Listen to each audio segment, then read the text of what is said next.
polishing my spirits. You know how ridiculous that is?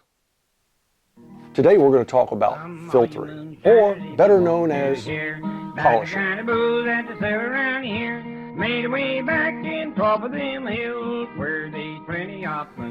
So, now that you know how ridiculous that endeavor was, I wonder how many times someone has used the term. A lot of our old distillers will use that. Oh, you need to polish that. Polishing. Polishing is a really good term used to describe a filtering process. Yeah, and that's what we're going to talk about today. We're actually going to talk about the physical structure of the filter that we made together not too long ago, but I've got some things I want to share with you about that and a few little pointers about running a filter. It's for those of us who just want to go take that one extra step and remove those faint odors, smells, and flavors from our distillate that we didn't want to be there.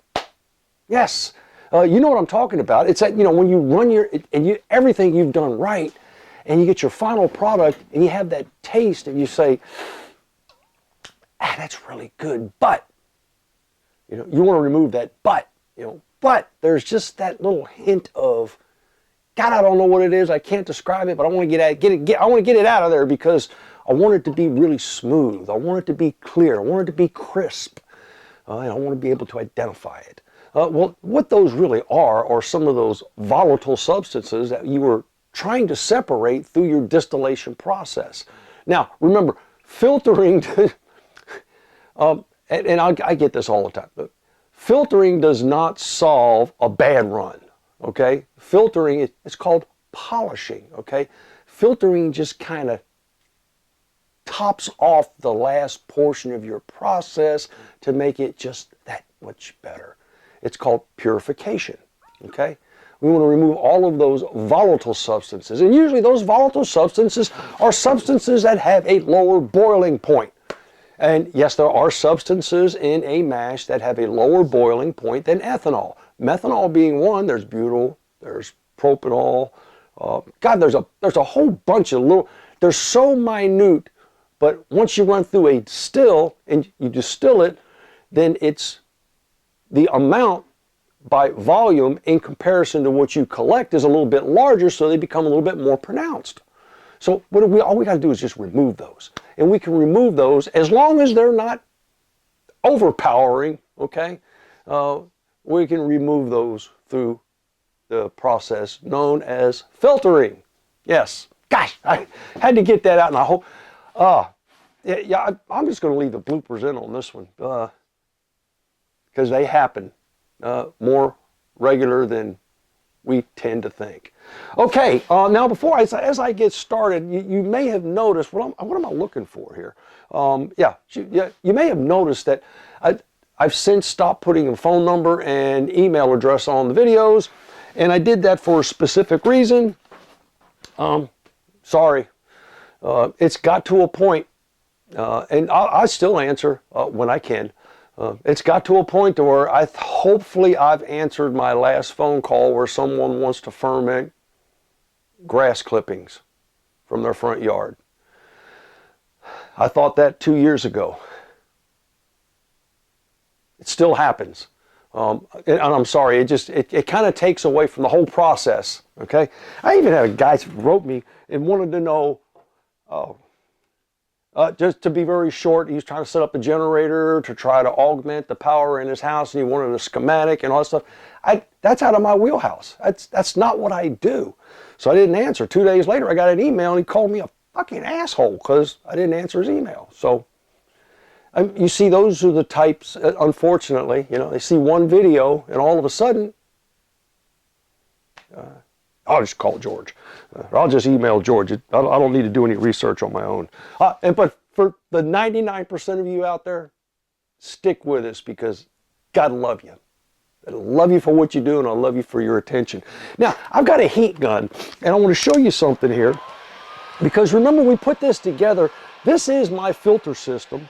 And what I'm doing is I'm heating up this connection down here because I used wax. And I'll show you why. I'll show you why I did that. All I've got to do is heat it up a little bit, and there you go, it comes right off. And I used wax. I'll be right with you. I got to dump this carbon out.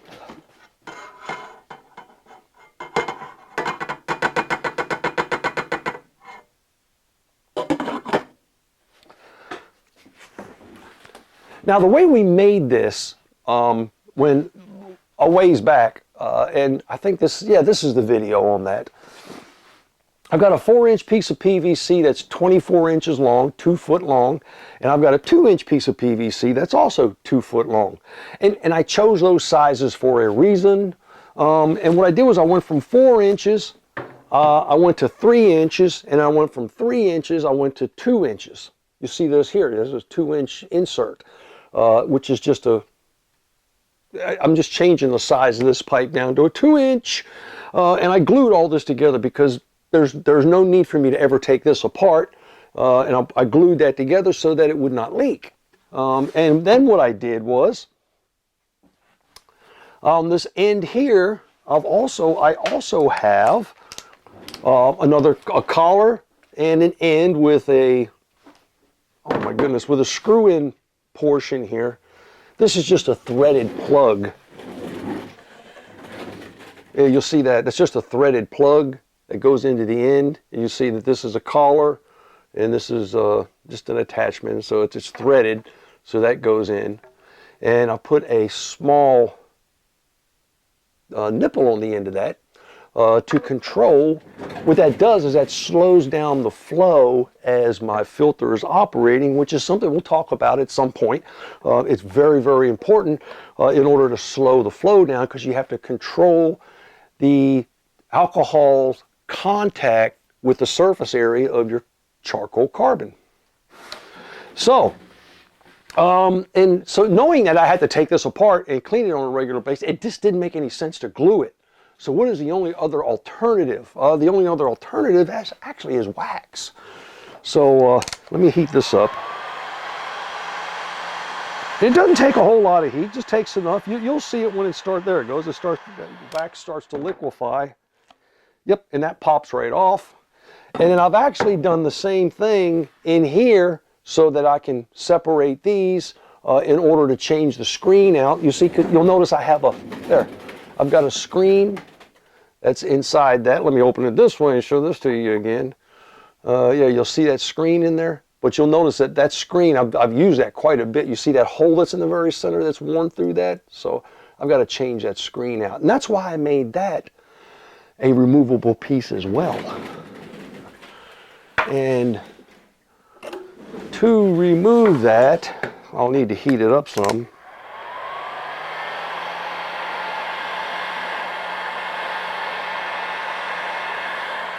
And what that wax does is that when it goes in hot, it is a liquid, and of course when it cools off, it turns back into a pasty solid, which makes a great seal so that this thing doesn't leak. So see, there's those two pieces come apart, and that's the screen I've got in there that I'm going to replace. Now, what is another option for that screen? Well, I could leave that screen there, and when I put this back together, why not? I could just ball up some copper mesh and place that copper mesh in here, and that's only all I'm trying to do is I'm trying to offer myself a standoff between the carbon and the output, so it doesn't clog up. That's all I'm trying to do. So you could use, and yes, please don't. Yeah, I don't care. I don't care what you use. Coffee filters, balls of cotton, anything to provide you with a standoff, but is porous enough to allow liquid to flow through it so that it comes out the end. So that's really kind of all we're looking for. Now I've got this thing apart. Oh, and you'll notice, yeah, this is not the only project I'm working on this week. I've got my welder out, and I've been kind of messing around with my TIG welder, trying to just hone my skills. Now, as I said before, this has been glued together because there's no need for me to ever take this apart. I can clean it just the way it is. Now, being 24 inches tall, that equals, if you do the math, pi r squared times the height, gives me 301 cubic inches, of which I only have 231 cubic inches in a gallon. I can easily filter a gallon at a time. So this thing will hold a minimum of a gallon, and well, it would hold more than a gallon, but I routinely don't have more than a gallon to filter anyway, so a gallon just seems good enough for me. Does yours have to be a gallon? Absolutely not. Yours can be a quart. It really doesn't matter. It's totally up to you. The one thing that I will caution you on, though, is that your filter itself, the tube, the filter portion that has the activated charcoal carbon, and I use stone carbon, that portion should be at least 1.5 inches in diameter.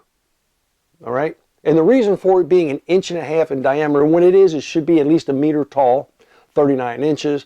Mine is 2 inches in diameter and only 24 inches, which gives me a little bit more surface area in volume than 1.5 inches at 39 inches. And the reason that it needs to be at least 1.5 inches, nothing smaller, because you get what's known as the wall effect.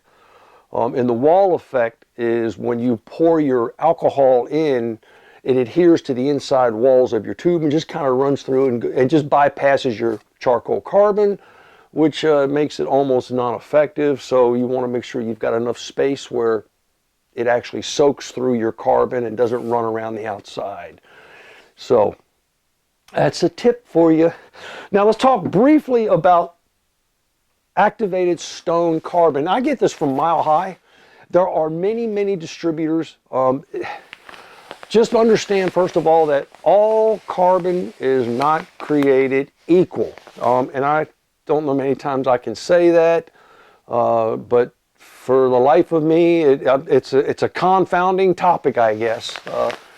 Fish tank carbon is not the same type of carbon used. It's probably from the same source, but it's not the same size, and it doesn't have the same pores, and it doesn't do the same job. And then, of course, it's used, and then somebody calls me or writes me an email and wants to know what the hell's going on. And then, of course, see, then we go down that rabbit hole. That's that cycle that I lived through. Activated stone carbon.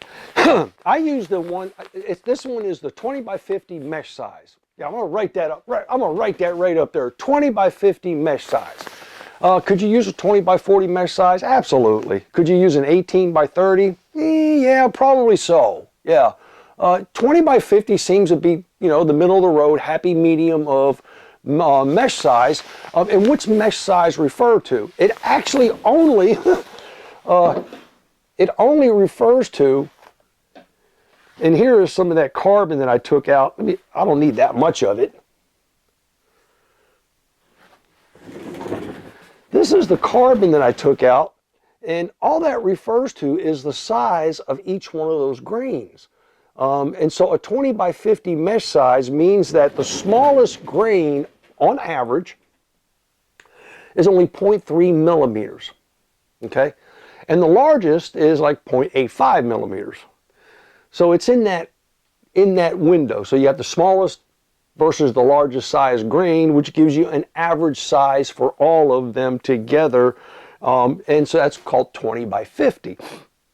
If that was 20 by 40, then that would be just a little bit different. But what you don't want to have is you don't want to have grain sizes that are more than a millimeter. If you get like anywhere between 1 and 3 millimeters, well then all of a sudden your charcoal carbon becomes non-effective because its surface area is reduced dramatically and there's not enough contact time for your spirits to run through and get captured in those pores. Oh, please, let's not argue about the point. Let's just understand that if you get a 20 by 30, 20 by 40, 20 by 50 mesh screen size, or maybe even an 18 by 40, you're probably going to be okay, all right? But please stay away from using charcoal briquettes out of the cooker outside, out of your barbecue grill, or some of those other sources of charcoal carbon that you just can't depend on. Okay? See, because here's what happens. Okay, you've got all of these pores, and on that video we did, we talked all about carbon filtering. You've got all of these pores, and you got different size pores. Well, you know that molecules are of a certain size. And your alcohols and your waters are a little bit larger than your lower boiling point volatiles. Your lower boiling point volatiles are a little bit smaller than your higher boiling point volatiles. You got to follow this. What takes place is that those pores are small enough or large enough for the smaller size molecules to enter and to stay attached, and it doesn't allow the larger size molecules or the higher boiling point volatiles to enter. So they run across the outside and they just keep going. And once you fill them all up, what you're doing is you're actually removing those lower boiling point volatiles from everything else, and what you have left over are only your higher boiling point molecules. Does that kind of make sense? Yeah, it does to me, I know. You just have to think through that. What you're doing is you're having an opening that's going to allow a molecule of some size, whatever that size is, enter. And it's going to prevent something that's larger from getting in there. That's how your activated stone carbon works. Well, the beauty about activated stone carbon is it can be used over and over and over again if you first clean it. So we're going to need to do a video on how to clean it, and of course, more importantly, on how to prepare it for its use. So stick with us, and we'll get to that there very shortly. Let's talk briefly about what happens inside your filter tube. And this is why it should be long enough for you to have some kind of confidence in it. In the first place, now, if I'm going to do a gallon, now how much can I run through this? I've run as much as 3 gallons through it before I decide it's time to either change out the carbon or remove the carbon, clean it, and put it back in, which you can do because this stuff can be cleaned and used over and over and over again. But for the price, it all depends. It's totally up to you. We'll do a video on how to clean it and how to prepare it before you use it in the first place. But what happens is you have this zone of where all your filtering takes place. And in the first place, when you add your spirits and it goes through, now remember, you never use dry carbon. It's always going to be wet. So when you introduce it, there's a process you go through by boiling it, heating it, drawing off all the water. Do that 2 or 3 times before you even add it. And then fill your tube up with water, block off the end, and then add your carbon, shake it so that it packs in nice and tight, and then allow all that water to flow out. Once the water flows out, the last drop of water flows out, you can pour in your alcohol. Okay, so never use a dry filter. Always use a filter that's been prepared and wetted. Okay, what'll happen is you pour your spirits in, and that would go in, of course, into the reservoir, which would be sitting on top of this. And you have this first initial zone, which would be your purification zone. And it only takes, it takes about 10 centimeters, 10 to 20 centimeters in order to purify. So what that leaves is that leaves you with a bunch of charcoal filter left that hasn't been used yet because your alcohol is going to run right past that because of the size of the molecules. We've already been down that road. And so that when you use it the next time and you pour your spirits in, now it may dislodge some of the impurities that you've collected at the top, but that's quite all right because you've got all of this activated carbon down here that you haven't used yet. And so that becomes saturated with those lower boiling points, fusel oils, and those things that you didn't want. And then, of course, you let that run through. And then last but not least, after about the 3rd time, it's time to either, look, if you just really want to get squeaky, use it once, clean it, use it again, clean it. You follow the process. It's sort of like it's better to have it clean than to not be able to rely on it or wonder if it's going to polish or not. But I've used up as many as 3 gallons through one complete tube, which is 1.5 pounds of activated stone carbon. All right, I hope I'm answering all the questions because they're coming to me as I'm going through this.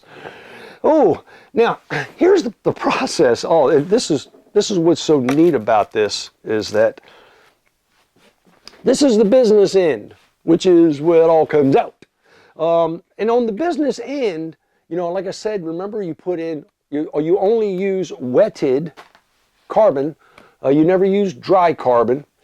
And it stands to reason that if you put wet carbon in here, right before you use it, pour another quart or liter, and I don't care which one you use, use a quart or a liter of water and run it through and allow that. When the last drip comes out, you know you've got saturated carbon in here now, all right? Since you have saturated carbon, and oh, by the way, please don't misunderstand that to mean you just pour dry carbon in and then throw a quart in, all right? Use the pot, prepare it, soak it, let it absorb all the water, let it get absolutely wet before you even put it in your tube. All right, so we've gone through, the last drop has come out. Now you can introduce your alcohol. And remember, you want to introduce your alcohol and you don't want any air in here whatsoever. So you pour it all in at one time and allow that to start to flow. Now here's what takes place. See, this will be the magic line. My fingers will be the magic line of the flow of alcohol. That flow of alcohol will start to migrate south. And as it migrates through all of that carbon is going to pick up all of the fusel oils and pick up all of those low boiling point, those volatile substances that you couldn't separate. And then it's also, at the same time, it's going to be pushing that water. And that water will start to come out. Whatever residual water was left in your charcoal carbon charcoal, whatever it came. And as it does that, it'll get to a point. Now remember, this is not a fuzzy line. This is a definite break between ethanol and water and carbon. And that'll come all the way down. All you have to do is keep tasting until, oh, I taste alcohol.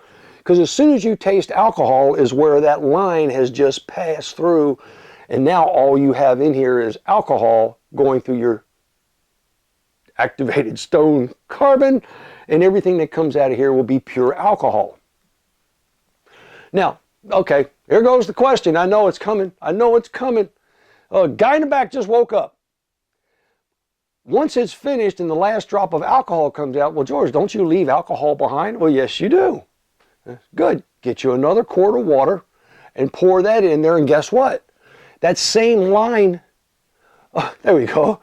That same migration of water takes place, and it pushes all of that alcohol, so you continue to taste until you taste water, and you go, oh, all right, good, that's all the alcohol's out. That's how that's done, all right? So you get that's for those who are trying to squeak out every ounce. What are you going to leave in here? Probably 4 or 5 ounces in some cases, depending on how much carbon you have in your filter. Well, I hope that helps everybody when it comes to polishing. And as we go back, polishing our spirits. Happy distilling.